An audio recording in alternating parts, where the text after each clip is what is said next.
Challenge national de karting aujourd'hui à Audincourt. Des karts un peu particuliers, moins pétaradants et moins polluants que d'habitude et pour cause, ils sont électriques. La compétition est autant celle des pilotes que celle des cerveaux qui ont conçu ces engins.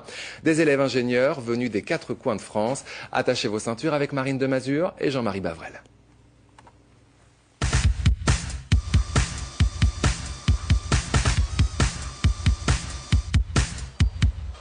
Départ sur les chapeaux de roue, courbe négociée au millimètre près.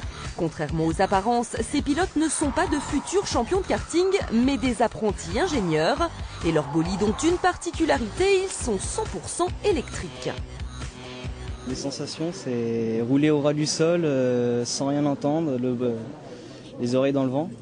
C'est vraiment quelque chose d'agréable. Comparé aux cartes thermiques, où c'est un bruit assez assourdissant. Pas de bruit, pas de fumée, de quoi profiter au mieux de la piste. Pendant tout le week-end, une vingtaine d'équipes universitaires venues de toute la France s'affrontent sur des engins qu'elles ont élaborés dans le cadre de leur formation.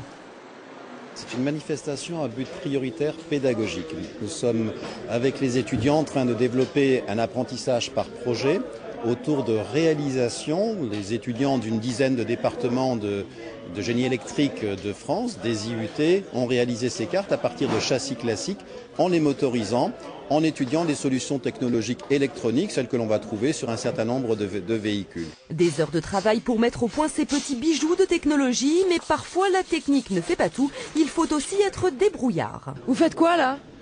Là je suis en train de refixer le potentiomètre d'accélérateur. Depuis tout à l'heure il n'arrête pas de se décrocher et du coup ça nous crée un problème au niveau du variateur. Donc là je suis en train de le rattacher.